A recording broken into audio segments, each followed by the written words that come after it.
이번 리뷰 영상에서는 예외적으로 이 영화에 대한 간단한 스토리 소개는 생략하도록 하겠습니다. 영화는 크게 4가지의 에피소드로 나눠져 있기는 하지만 이게 어떠한 서사를 가진 줄거리는 아니에요. 그나마 비중이 큰 줄거리를 가진 이야기라면 2번째 에피소드이긴 하지만 이 영화는 전체적으로 일종의 청사진을 쭉 나열한 형식의 영화입니다. 좀 더 쉽게 말하자면 은유적인 이미지를 나열하고 있는 일종의 박물관 혹은 미술관을 둘러보는 느낌이랄까요. 게다가 영화 속 수위가 워낙에 높기도 해서 지금까지의 영화 리뷰 방식으로는 유튜브라는 플랫폼에서 이 영화의 정상적인 리뷰가 불가한 점 여러분들의 양해 부탁드리겠습니다. 해당 영화는 제가 직접 찾은 영화가 아니고 구독자분을 통해서 제공받은 것이기 때문에 어디서 볼 수 있는지 질문을 하셔도 답변 드릴 수 없는 것, 이 또한 양해 부탁드립니다. 그럼 영화에 대한 해석 시작하겠습니다. 먼저 이 영화의 제목은 해석이 잘못됐어요. 국내에선 대뇌분열이라는 제목으로 불리긴 하지만 이 영화의 제목은 무의식의 잔혹함 이라는 뜻입니다. 영화의 첫 시작에서 나오는 나레이션은 주변에서 흔히 볼 수 있는 일상과 함께 인간의 현실은 추악한 방향의 이면을 향한다 라는 말을 내뱉습니다. 여기서 우리가 알 수 있는 건 이 영화는 애초에 기본 스탠스에서 성악설을 깔고 들어간다는 것이에요. 그러면서 어떤 영화보다도 더 무서운 일을 시도할 수 있다 라는 대사에서 애초에 이 영화는 인간이라는 존재 자체에 그닥 호의적이지 않다는 걸 알 수 있어요. 이 영화는 앞에서도 말했듯이 옴니버스적 구성을 띠고 있지만 정확히 말하면 각 에피소드의 전개 자체는 위로 올라가는 계단 형식을 취하고 있습니다. 첫 번째는 한 여성에 대한 걸 보여주며 두 번째는 여동생에게 성적 욕망을 느끼는 남자의 이야기, 세 번째는 나체로 자연에서 뒹구는 사람들의 모습, 네 번째는 한 남자가 꾸는 악몽에 대한 이야기입니다. 개인과 가족을 지나 자연을 대하는 인류, 그리고 더 나아가 신에 대한 감독의 생각을 은유하는 것은 아닐까 그런 생각이 들었어요. 첫 번째 이야기는 정말 별것 없이 끝납니다. 단순히 메스를 이용해서 여성의 난소를 끄집어내죠. 하지만 난소에 눈이 달려있는 이 기형적인 구조에서 이 영화가 앞으로 우리가 알고 있는 일반적인 상식 혹은 도덕적, 사회적 규범과 논리와는 동떨어져 있다는 걸 암시하고 있는 것은 아닐까 하는 그런 생각이 들었습니다. 두 번째 에피소드는 좀 더 적나라한 편입니다. 한 남자가 있고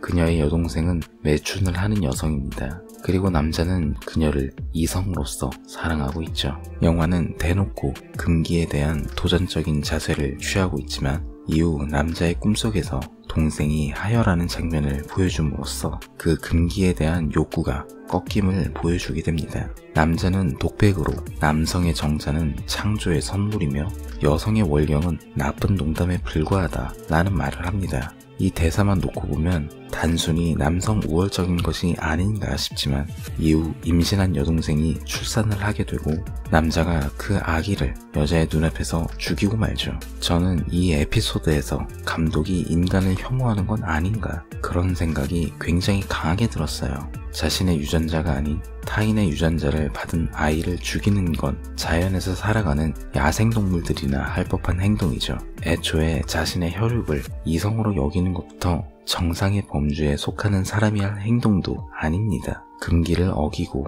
생명을 경시하는 것도 모자라서 인간을 동물의 수준까지 격하시키는 플롯까지 인간이라는 존재에 대하여 감독이 어떤 생각을 가진 건지 살짝 의심이 드는 부분이었어요. 그리고 이 의심은 이후의 에피소드에서 더 강해집니다. 세 번째 에피소드는 얼핏 보면 평화로운 분위기지만 나체의 사람들이 땅 위를 뒹굴고 또는 나무를 꺾습니다. 그런데 땅과 나무에서 피가 나오는 걸 보면 인간으로 인해 파괴되는 자연에 대한 걸 암시하는 걸로 보여요. 그럼에도 아무런 죄책감 없이 쾌락에 한껏 젖은 모습은 인간에 대한 혐오가 없다면 찍을 수 없는 장면이 아닌가 그런 생각이 들기 충분한 장면들이었습니다. 마지막 에피소드는 앞에서도 말했지만 종교와 신에 대한 감독의 생각이 보이는 것 같았어요.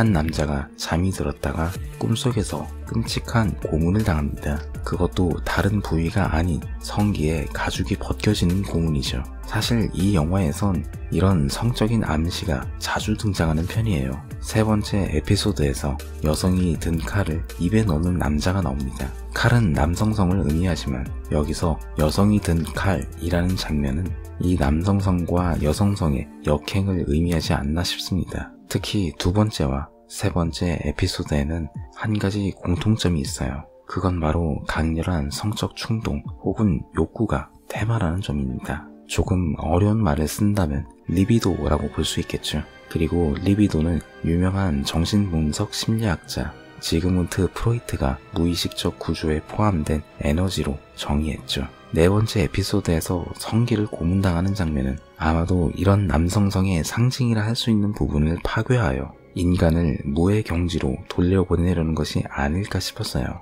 그리고 이것은 곧 첫 번째 에피소드 여성의 눈이 달린 난소와 함께 극명한 대비를 이루기도 합니다. 너의 거짓말을 파괴하라 라는 영화 속 문구는 뒤집어서 말하면 지금 내가 쓴 이성이라는 가면을 벗어라. 인간은 모두 이기적이며 태생적으로 악한 존재다 라는 메시지가 아니었을까 싶어요. 다시 네 번째 에피소드로 돌아와서 대놓고 예수님을 상징하는 한 남자의 등장, 그리고 그를 한 무리의 여자가 어디론가 데려가고 이후 그의 몸을 끔찍하게 물어뜯기도 하고 몸에 소변을 보거나 내장을 뽑아내는 등의 장면이 나옵니다. 이 부분에서는 그냥 감독이 대놓고 정말 대놓고 종교의 존재 자체를 부정하려는구나 싶었어요.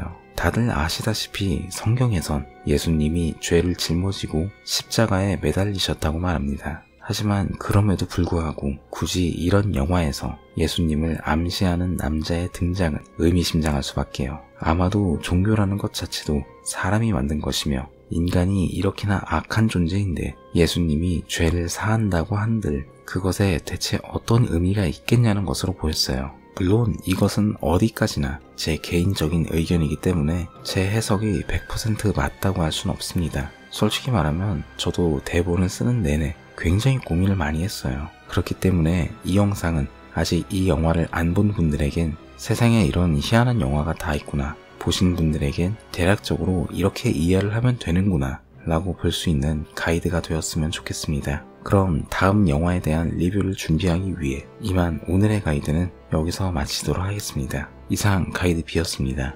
감사합니다.